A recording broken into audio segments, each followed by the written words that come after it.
정부가 중국인 입국을 전면적으로 제한하지 않는 것은 우리 국민의 안전을 최우선으로 고려하는 가운데 최선의 대응 방안을 검토한 결과입니다. 문재인 정부의 재난 대응 체계는 훨씬 더 강화됐습니다. 이런 상황에서 자유한국당이 이 문제를 갖고 정치 공세의 소재로 삼는 것은 대단히 유감스러운 일입니다.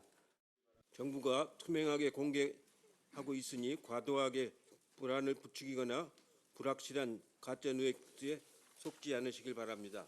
지금 적극적으로 중국인의 입국을 한시적으로 금지하십시오.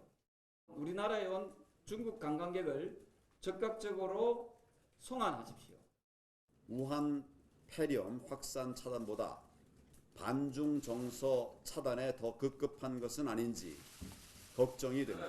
당시에 문재인 정부에서 일단 중국인 입국을 차단을 했었습니다. 차단을 하자마자 2시간 만에 철회를 했어요. 철회를 해서 중국과 소통을 함께 하겠다면서 중국인 입국을 허용을 했고, 우리나라 코로나 감염 첫 사례가 중국에서 입국한 여성이었습니다.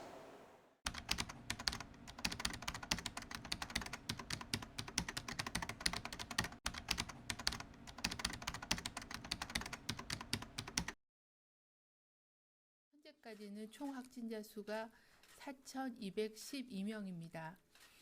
참고로 오늘 2명이 격리 해제 예정입니다.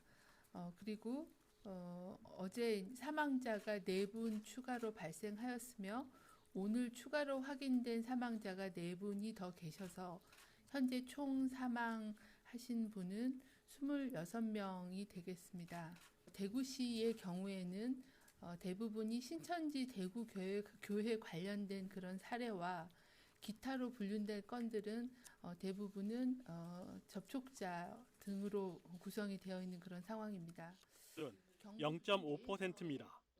3, 40대는 0.2% 정도지만 6, 70대로 갈수록 상승하다가 80세 이상 고령층의 치명률은 3.7%로 급격히 높아집니다.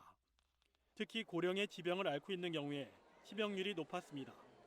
사망자 중에는 그 40대 경주에서 사망하신 그분 빼고는 다 100% 기저질환이 있으신 분이라고 말씀드리겠습니다. 실제 당시에 이 2021년 7월 12일 기준 정보공개 청구를 통해서 밝힌 바에 의하면 순수하게 코로나로 사망한 사람은 당시에 14명에 불과합니다. 왜 처음에는 1급 에볼라급 바이러스 취급을 하다가 왜 지금은 4급입니까? 변이가 됐다 그래요. 근데 에볼라는 왜 아직 변이가 안 됐습니까? 에볼라는 왜 아직 1급이죠? 이상하지 않습니까? 처음부터 4급은 그냥 독감 감기였어요. 처음부터.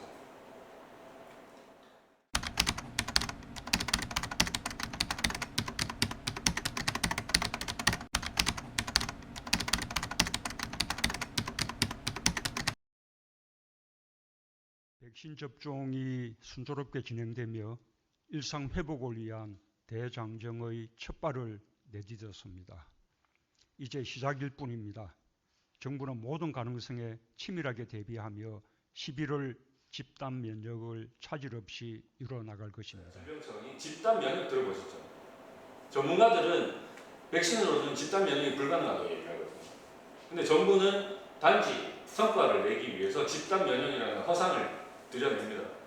그래서 국민 여기 65%라고 얘기를 하지만 70%가 접종을 하면 집단 면역이 달성이 된다.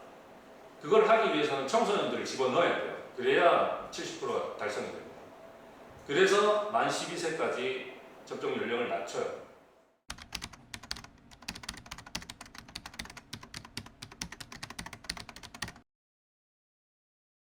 특히 어떤 백신이든 백신의 안전성을 정부가 약속하고 책임집니다. 정부가 혹시 문제가 있으면 거기에 대해서 책임지겠다 이렇게 다들 확정을 해놓고 있어서 우리도 똑같은 입장이죠. 근데 만약에 이상 증세가 나타나는데 이게 백신과 직접적인 연관성이 있느냐 이걸 직접 증명해야 한다면 환자나 요양원에 계신 어르신들이나 쉽지 않을 텐데 그런 부분까지 준비가 되고 있는 겁니까? 예, 그런 부분은 걱정 안 하셔도 될 겁니다. 왜냐하면 정부가 책임이 있는데 책임이 없다고 그렇게 해야 될 이유가 없지 않습니까? 네. 그리고 이제 그 백신이 혹시 문제가 있다면 원래 백신은 아주 드물지만 네. 100만 명 중에 한 명이든 문제가 있을 수 있는 것이거든요. 혹시 그런 문제가 있으면 정부가 책임지기로 했으면 당연히 책임지는 것이지 거기에 대해서 책임이 있다 없다 그렇게 따지거나 책임을 이 국민에게 전가하거나 우리 정부는 그런 정부가 아니에요. 그래서 2,600명이 사망일시 보상금을 신청을 했습니다. 그래서 지금까지 1,030명이 심의가 끝났어요. 질병청에서. 질병청에서 백신 이상 반응이 이게 확실합니다라고 인정한 경우는 우리나라에서 한 명입니다. 그리고 그 사망일시 보상금 피해 보상을 한 경우가 총 17건이에요. 17건 중에 이거는 백신이 확실해요 한 명. 나머지는 그냥 백신일 가능성이 있다 해서 16명 몰아냈습니다. 이 부분은 제가 생각했을 때는 나중에 소송에 대비하기 위해서라고 생각을 합니다. 그리고 지원 4-1 이게 무슨 소고기 등급 매기는 것도 아니고 1번 여기 보상권 있죠. 1, 2, 3, 4-1, 4-2, 5가 있죠. 총 6가지입니다. 1번은 이거는 백신 명백한 백신, 2번은 백신의 개연성, 3번은 가능성, 4번은 또 2가지로 나뉘어요. 시간적으로 개연성이 있다. 시간적으로는 42일 이내지만 4-1은 뭐냐면 이상 반응이 알려지지 않았어요. 잘 모르겠어요. 그러니까 그냥 1억 정도 보상해줄게, 지원해줄게. 4-2는 42일 이내 발병을 했지만 이거는 다른 원인인 것 같아요. 이렇게 나누는 거예요. 이거는 10원짜리 한 장 없습니다. 5번 명백히 아니다. 근데 이 중에 인과성이 없다. 1,008명 98%. 시간적 개연성입니다. 여러분들이 만약 지금 백신을 맞은 지 2년이 넘었고 지금 이상 반응이 온다고 하면 여러분들이 인정을 받을 수가 없어요. 왜냐하면 접종 후 42일 이내에만 발병을 해야 이상 반응 인정이 됩니다. 말도 안 되는 거죠. 근데 이게 웃긴 거는 이상 반응을 확인하기 위해서 제약사가 임상시험을 하는 경우는 수년이 기본적으로 6개월 이상입니다. 수년에서 그 탈리도마이도라는 그 약이 있었는데 그 약은 10년 후에 부작용이 나타나서 취소가 된 경우도 있습니다. 백신 부작용은 평생 난다고 해요. 백신 도입 예정국 내의 특례 승인 등 절차 완료를 백신 공급의 선결 조건으로 지시함에 따라 신속하게 특례 수입 절차를 추진하게 되었습니다. 식약처와 질병청은 2월 2일에 합동 전문가 자문회의를 개최하여 안전성, 효과성과 특례 수입 필요성 등에 대하여 전문가들로부터 자문을 받았습니다. 당시 식약처는 효능 효과를 예방으로 허가를 했습니다. 근데 한 의사가 예방 기전이라는 건 의학적으로 어떤 이렇게 효과를 내는지를 말하는 건데 어떤 기전에 의해서 예방을 하는지에 대해서 정보공개 청구를 했었거든요. 근데 식약처에서는 여기 보시면 코로나19 바이러스가 인체에 침입했을 때 이미 들어왔어요. 예방은 안 된다는 걸 스스로 인정했습니다. 그 밑에 보면 해당 문헌은 임상시험 자료로서 기전에 대한 내용은 없으나 자기들이 이 의학적 기전에 대해서 제시한 자료에 의학적 기전이 없다라고 스스로 인정을 했습니다. 이상 반응은 주사 부위 통증, 피로, 두통, 근육통, 오한, 관절통과 발열, 주사 부위 부종이었으며 일반적으로 경증 또는 중등증이었고 백신 접종 후 수일 내에 소멸되었습니다. 안전성에 있어서 대부분의 백신 투여와 관련된 예측된 이상 사례로 전반적으로 양호하였습니다. 여기 보시면 이거는 식약처에서 나온 자료입니다. 임상시험 최종 결과 보고서를 허가 후에 제출하는 조건으로 허가를 했습니다. 보고서에 보면은 그 보고된 이상 사례는 예측된 이상 사례라고. 화이자 내부 문건이 공개가 됐는데 거기에는 1291가지의 부작용이 있다라고 명시가 되어 있습니다. 그리고 허가 후에 안전성을 확보하는 방안을 논의를 한다. 그리고 임상시험은 끝나지 않습니다. 보고서에 보면 43,000명 중에 0.6%가 그 중대한 이상 사례라고 하는데요. 이게 우리가 2차까지 4,430만 명 접종을 했어요. 그렇게 따져보면 약 26만 명한테 중대한 이상 사례가 발생을 하고 있다고 보여집니다. 사용 연령에 대해서는 만 16세에서 17세까지의 효과성이 제한적인 상황에서 만 16세 이상으로 설정하는 것이 적절한지를 물었습니다. 합동 전문가 자문회의는 첫째, 임상시험 계획이 16세 이상의 대상자를 포함하여 효과성이 분석된 점, 둘째, 전체 대상자를 포함한 예방 효과가 95%인 점과 셋째, 미국, 유럽연합, WHO 등의 승인된 모든 나라에서 만 16세 이상을 포함한 점 등을 고려하여 만 16세 이상으로 하는 것이 타당하다는 의견이었습니다. 용법과 용량에 대해서는 0.3ml를 최소 21일 간격을 두고 2차례 근육 주사한다는 내용을 포함한 사용 방안에 대하여 자문을 구했습니다. 근데 당시에 접종 연령을 16세로 허가를 했어요. 16세 이상. 근데 12세로 변경을 합니다. 식약처에서. 저희 딸이 2021년 2차를 11월 13일 날 맞았거든요. 저희 딸은 11월 16일생입니다. 당시에 만으로 15세였어요. 임의로 이렇게 변경을 하지 않았으면 맞을 수가 없는 날입니다. 안 맞는 게 아니라 맞을 수가 없습니다. 근데 왜 이렇게 접종 연령을 변경해가면서 사람들에게 맞췄느냐. 처음에는 고3부터 접종을 했습니다. 근데 고3부터 이제 고3은 만 16세가 넘거든요. 대부분 생일이 다 지났기 때문에. 근데 고2들은 절반 정도는 생일이 안 지났기 때문에 만 16세가 안 돼요. 그래서 강제로 낮추는 거죠. 결과적으로 청소년들이 18명이 사망. 이거는 확인된 것만입니다. 그리고 800여 명이 위중증으로 지금 오늘 내일 하고 있어요.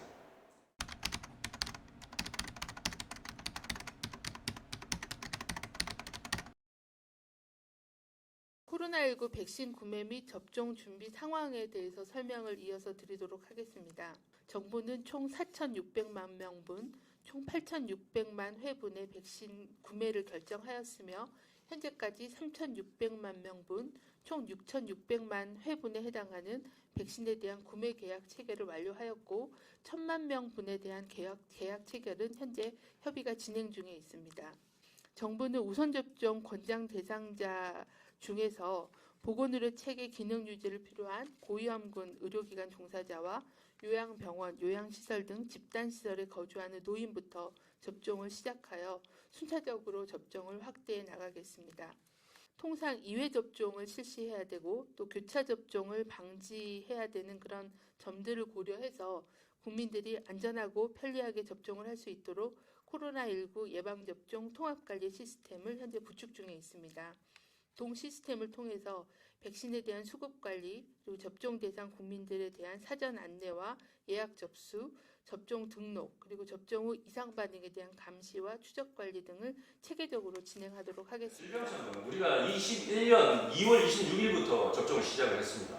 근데 20년 12월부터 21년 2월까지 3개월, 요거는 3개월 동안입니다. 화이자에서 임상시험 중에 1223명이 사망을 했어요.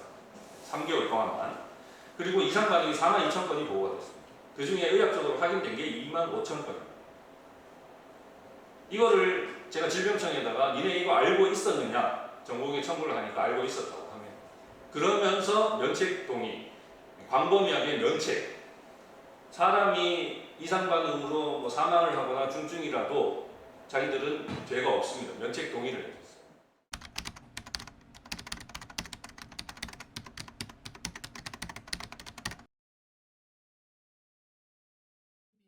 코로나19 감염병 상황에서 예방접종의 중요성은 아무리 강조해도 지나치지 않습니다. 60세 이상 어르신들이 코로나에 감염되면 많은 경우 중증으로 이완되고 또 100명 중에 5명 정도는 사망으로 이어질 수 있을 정도로 굉장히 치명적입니다. 우리나라 사망자의 95%가 65세 이상 어르신들입니다. 하지만 예방접종으로 이를 막을 수가 있습니다.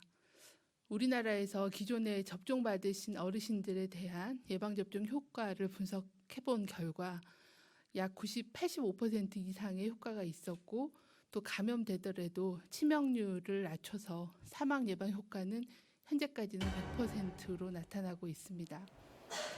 예방 지속 기간. 정경청장은 한 번만 맞아도 100% 예방을 한다고 했지만 백신의 예방 지속 기간은 알 수 없다. 이건 화이자가 내놓은 겁니다. 제약사에서 나왔어요. 백신 예방 효과의 한계. 다른 백신과 마찬가지로 모든 백신 접종자에서 예방 효과를 나타내는 것은 아니다. 그렇습니다. 그래서 지금 자발적으로 본인이 이거 백신 부작용인 것 같아요라고 자발적으로 신고한 사례입니다. 사망이 2,598명이에요.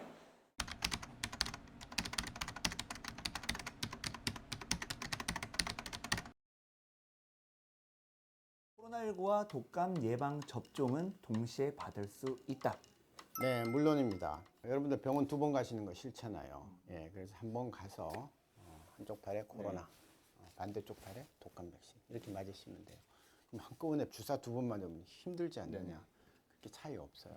독감 주사는 어린아이들 빼놓고는 안 맞아본 사람들이 없을 거예요. 그러면 그냥 늘 맞던 독감 주사에 대한 적당한 반응, 약간 아프기도 하고 살짝 열이 나기도 하고 그렇겠죠. 코로나19도 지금 안 맞은 사람이 거의 없어요. 대개는 추가 접종이니까. 그래서 내가 2개를 맞으면서 큰 탈이 없었으면 그냥 같은 날 맞으시면 돼요. 상호작용, 이게 이제 양팔 동시 접종입니다. 약물 상호작용에 대한 시험은 수행되지 않았다. 제약사에서 양팔 동시 접종에 대한 연구는 이루어지지 않았습니다. 근데 우리나라는 아직도 양팔 동시 접종해도 된다라고 거짓말을 해요.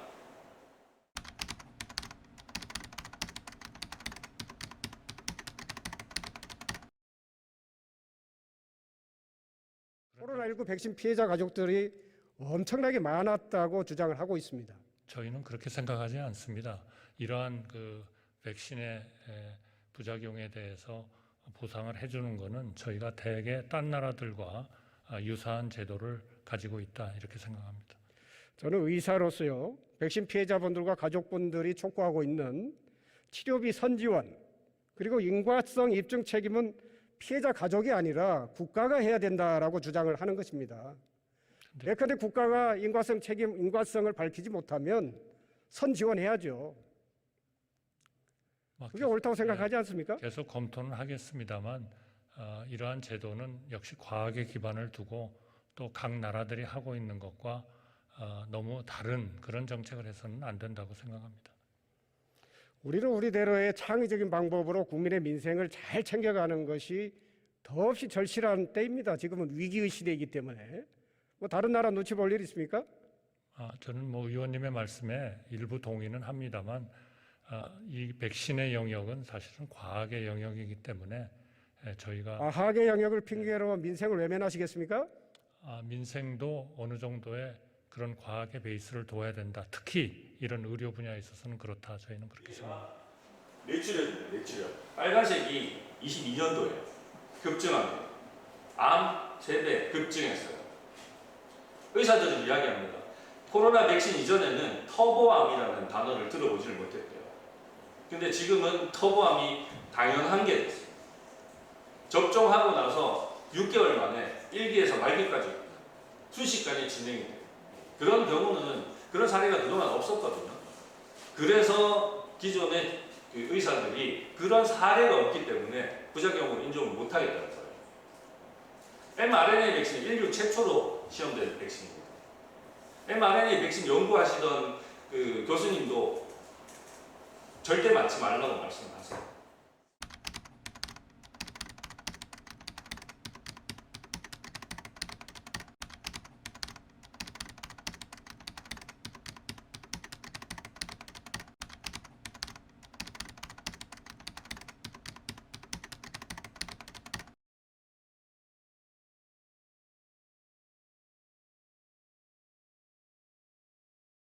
백신 2차 접종을 받은 다음 날 아침 갑자기 이상한 반응을 보였습니다. 눈을 감으셔가지고 호흡을 했는데 아니 어디 약에 취한 사람 있잖아요. 취해가지고 이렇게 하더라고. 그래 막 흔들었죠. 흔들어 엄마가 이렇게 불러도 그래. 병원으로 옮기기까지 3차례나 심정지가 오는 위기를 겪었는데 CT 촬영 등 검사 결과는 더 충격적이었습니다. 간이 있는데 원래 이게 하얀 이 백지가 돼야 된대요. 백지가 정상인데 한 3분의 2가 끔틀하고요. 이게 그래 간이 개사가 된 거라 하더라고요. 몸이 염증이 다 퍼져 있더라고요. 결국 어머니는 이틀 뒤 숨졌습니다.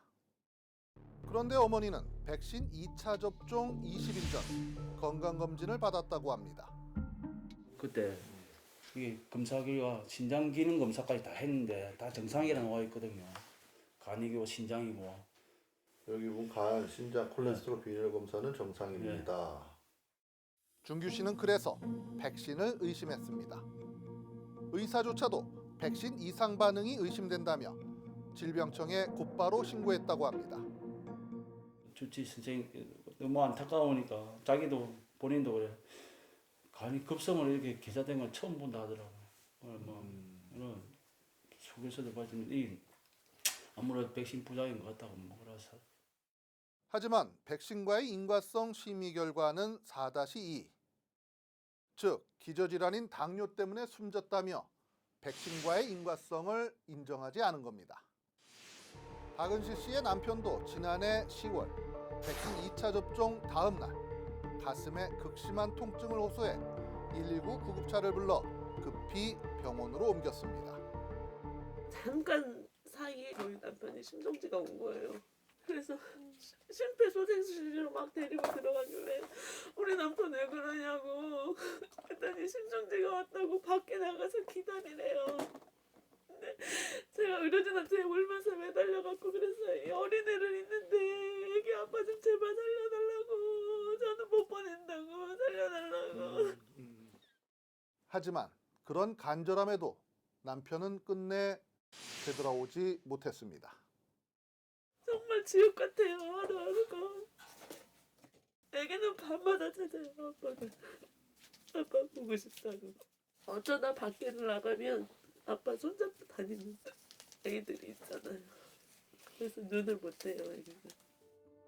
하지만 백신 인과성 심의 결과는 5. 즉 숨진 이유가 기저질환인 고혈압 때문이지 백신 때문은 아니라는 겁니다. 은실 씨는 남편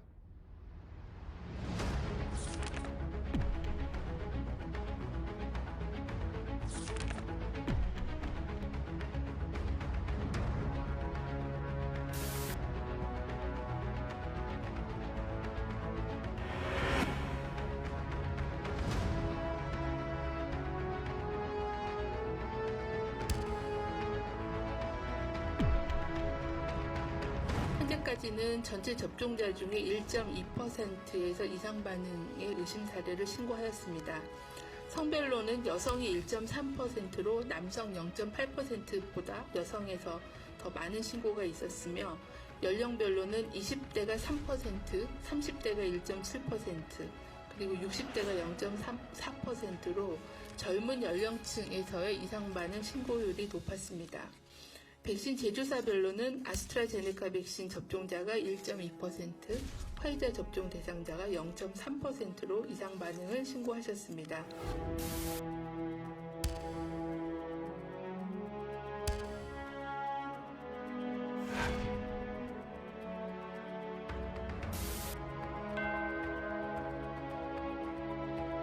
아니라고 하지만 그럴 수도 있는 거 아닐까? 이런 생각. 맞을까 말까에 대한 걱정을 좀 많이 하게 되는 것 같아요.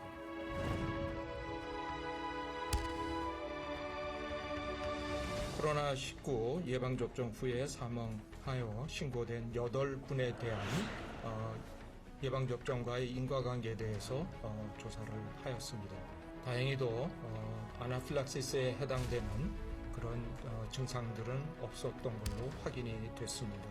또한 기저질환에 대해서 조사한 바에 의하면 대부분의 환자분께서는 뇌혈관계 질환이나 심혈관계 질환 등을 기저질환으로 갖고 있어서 기저질환의 악화에 의한 사망으로 판단을 하였습니다. 결론적으로 코로나19 예방접종 후 사망 신고된 8건에서는 예방접종 후 이상 반응과 사망과의 관련성이 인정되기 어려운 것으로 잠정적으로 결정을 내렸습니다.